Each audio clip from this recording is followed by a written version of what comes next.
online Manipur YouTube channel swing pirbu mempuk nang puang muka nata namluk jadi han batem namaru ibu pawama ARAMBAI TENGOLGI sakmai unit ki commander Robin mangang khairak pamde lokut jage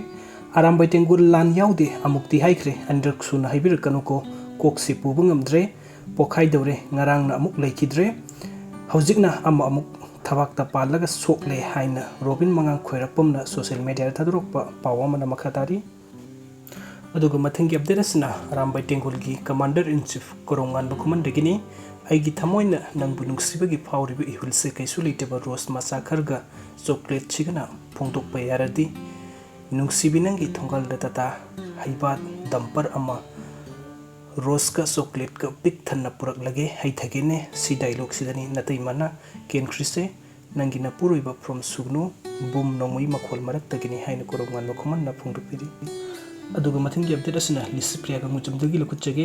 ibung singi valentine day gift ni ngasigi yamna hongna rupees 13500 talobani ise mana sponsor to bibani online da rupees 16900 bibani mrp rupees 21990 ni ahenba leibining ba yawrasu haibir o haina lispriya ka mujamna phongdokpiri mathangi update chu lispriya ka mujamdagi ni ngarang pukhaugi leikhidre ibung da lupa chadret piba bulletproof jacket macha ama kaktang oirasu puksel chawba ina khunba mioi amana pibiramba thokam lagadi hinglamba suyai yamna nungaitana maki marup singna hojik pau tamlak ami jacket manungi yot card to di adum local workshop ta semba yai aiha ki site ki tawjari ba khara sinadi ko nabana tabana khungak liba ibung sing yamna wanare awat pagi awat pang hakta ngaire imphal da leiba mayamna maikai da chatlaga hangamba awat pak mating pangnana ba matam oire ina khunba singna lupa chama chamnga likai gi leisabi singda amur anirak donation hap kibaduna aikhoisu angamba tawri haina nungti gi wajang ngangbuduna di lan mai pak pawagani daita lominasi lansi nakhoi gi susaruk yaribani haina lisuk priya kumujamna phungdokpiri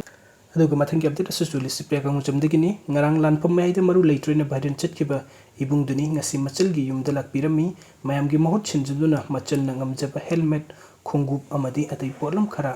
khusinajaki ibudawna mai pakpa pinabirasanu hairi aduga mathangi update asna manorma imbarisar madagini Sri Sri Govindaji temple da yamna phajadaba thodok ama thokhiba aduda senaba nupa nupi ani masana masagi maral yazaduna sangjarake makhoi nan manipuri haina manorma imbarisar mana phongdokpiri aduga top update amadana lilung mandan gi BJYM gi president Satik Dolai Papambu masak khangdaba khulai paibasing matam thina furamle hojik Nur Hospital and Research Institute ta leire honorable ex MLA yumkhaipam antas khan masa mahsu hospital da laktuna asokpa yengsinkhre laibok thiba thodok asibu kanana karigi damakta tawribano haibadu langla langjin puthokpiu haina government gi pukning singsinjari BJYM lilong mandan amadi BJP lilong mandan gi maikai dagi akan momong da kandem tawi